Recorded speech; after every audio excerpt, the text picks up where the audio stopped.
attack. Third-ranked Oregon led the nation in yards and points per game. And, of course, we're just one win shy of the national championship. The Ducks returned 7 offensive starters, including Darren Thomas and Heisman finalist LaMichael James. So, John, do you think the Oregon offense will be as good as last year? Okay, episode 5. Let's get rolling. Welcome to my video log, Keeerrrttt1's Pretentious Self-indulgent Ducks vlog. First off, I had some people complain about last week's episode when I showcased the history of Oregon Ducks fan-made music because I missed some songs.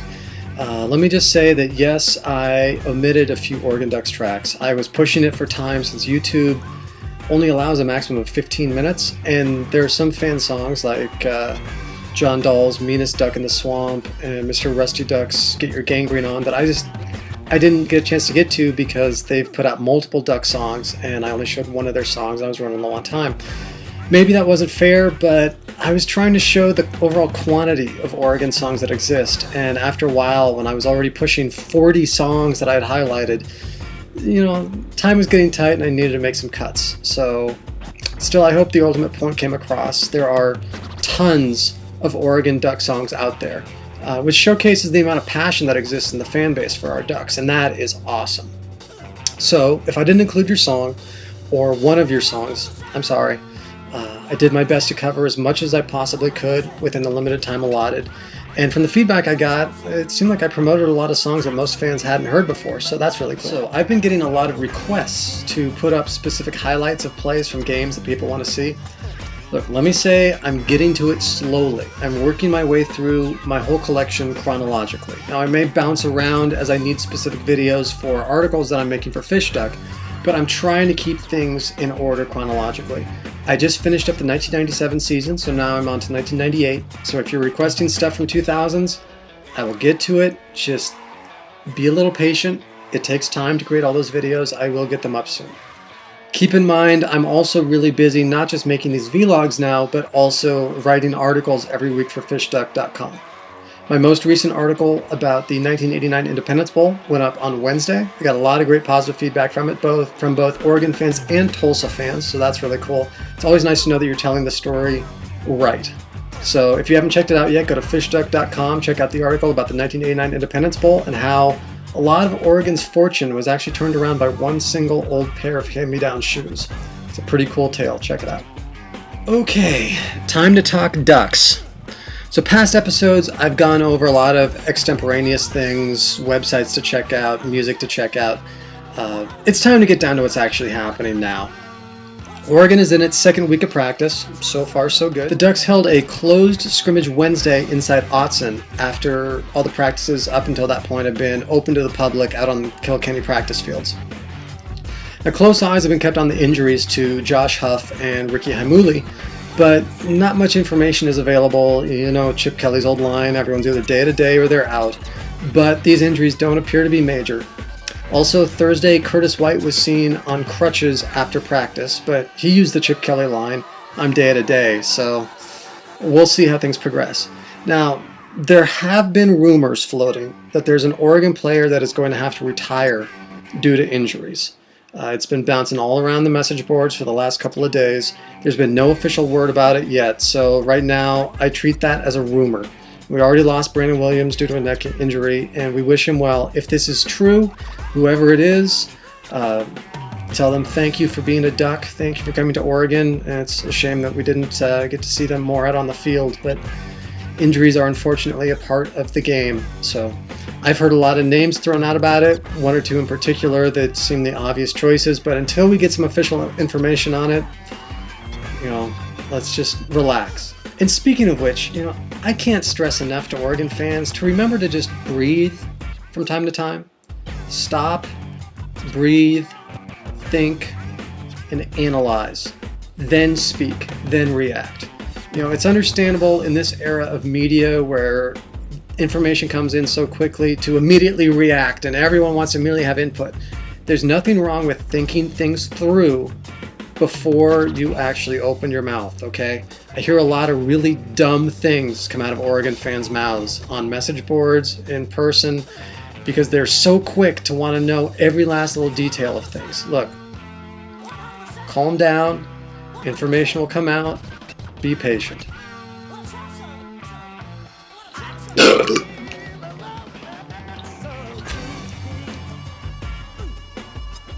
There have been a lot of complaints from fans and media as well about the location of observers for practice this year. In past years, fans were about 10 to 20 feet away from the sidelines. This year, they're about 150 to 200 yards.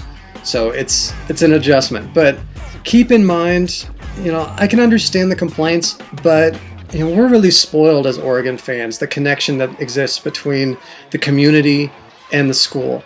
Most colleges in the country, all of their practices are closed. So let's appreciate what we get, and really, all the frustration that you hear vented about this, it's going to go away as soon as football starts. It's people who are really impatient, want to get their Oregon football fix now. And believe me, hey, I want it as much as anybody else, but I'm not complaining about being 150 yards away instead of 10 feet away, because complaining about it is not going to make September 3rd get here any faster. So appreciate the fact that we get any access at all and enjoy the games when they officially come around. The news that did break this week got a lot of attention, but it really wasn't news. It was rehashing. Everyone already knew about the June incident where Cliff Harris was cited for driving 118 miles per hour at 4 a.m. on I-5. Dashboard cam video just now leaking out, and you can see Ducks quarterback Darren Thomas is in the car, and you can hear the police ask if there's any marijuana, and a voice from the car saying, "We smoked it all." Harris denied any drugs and passed a sobriety test. Does this video make this story bigger to you? There's a lot of speculation about it, that maybe there was weed involved and maybe there were other players involved too. The video from the police cruiser came out the other day that showed that indeed Darren Thomas was in the car and that they confessed to smoking weed in the car. Everyone overreacted to it, picked up in the media. But look, there really wasn't anything there that was any new information. I mean, we already knew the incident happened. I really wasn't shocked by the video at all. I mean, let's keep some perspective. These are 18 to 22-year-old kids that make the exact same mistakes that 18 to 22-year-old kids make all the time anyway. Plus in Eugene, I mean, come on, I grew up in Eugene. If I stepped outside, there'd be a cloud hanging overhead of weed smoke. I mean, it's everywhere in Eugene. So let's keep a little perspective. Yeah, I'm sure there's lots of players on the team that smoke. There's a lot of people in the Oregon community that smoke. So I don't look at that as a big deal. And who knows, maybe Cliff misheard the officer. Maybe he thought he said who has the salmon or the ham or the Gouda. And then it makes total sense to say that they already smoked it all. I gotta say though, I was really impressed by the police officers on the tape. That was actually the thing that I took away from the video more than anything else.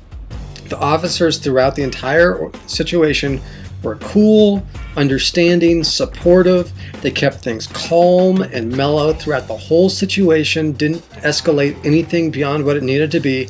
Just a really phenomenal, excellent job by the officers involved. Kudos to them, great professionals. I was really impressed. And now, my random tweet of the week.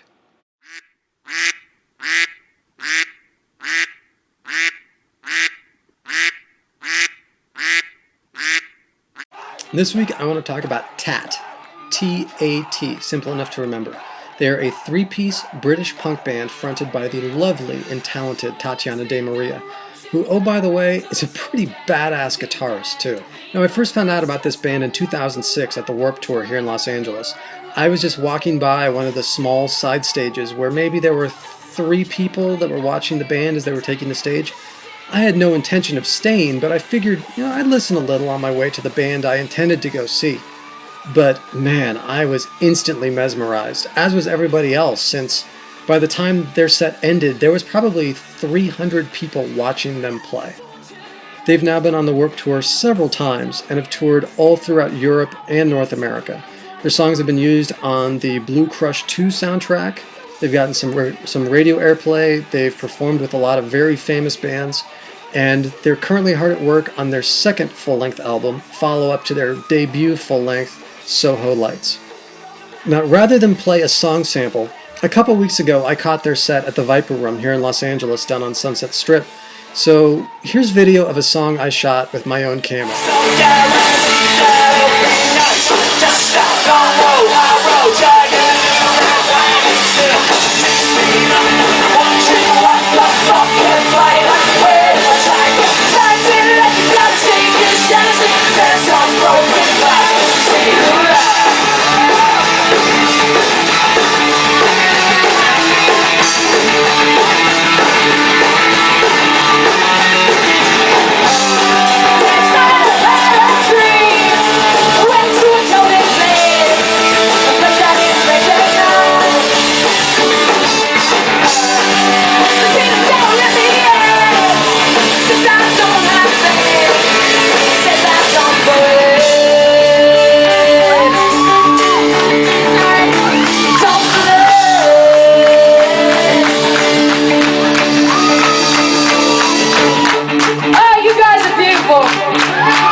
We hope to see you soon. Thanks to all our friends who have come down tonight. Love is such a love is skill, but love is seen a million. Still we're all we need to lungs on hard to face the troubles out to stop. Waste a second breath, you tell, we'll take it out and make it felt. Wasted life on wasted you. Okay, no wait, I'm really sorry. I know that's like epic moment, but it's like when people don't know the words and they're just like it's fucking awesome. Okay, I'm sorry, I don't. Nick is gonna kill me. Right, we're gonna do this again. Epic moment, everybody go back in your epic stance. We're like, yeah! Ready to climax, right? Love is torture, love is skill, but love is saved a minute. Still we're all we need to lungs on how to face the trouble, start to stop. Waste a second, breath, and double, take it over, make it stop. Waste your life and waste your youth and waste your plastics out of suit. Love is torture, love is skill, and love is saved a minute. Still all we need to lungs on how to face the trouble, start to stop. Waste a second, breath, and double, take it over, make it stop. Waste your time and waste your youth and waste your plastics out of suit. No one's been the road to paradise, so guaranteed that it'll be nice. Just a long road I will drag in my little way. So that about does it for me for this week. Beer's almost done. Time to get to work. Be sure to check fishduck.com every Wednesday for new articles from me in the DuckTales section. I keep writing every week about various players or past events noteworthy from Oregon's past. I've gotten a lot of positive feedback, and I appreciate everyone who takes the time to read. The most recent one this week was all about the 1989 Independence Bowl, as I said. I've got lots of really more interesting stories in the works, so check back often. There's also a message board, and other great writers too are providing content on a daily basis on fishduck.com. So that's it. Thanks for watching. See you next week. Same duck time, same duck channel. Go Ducks.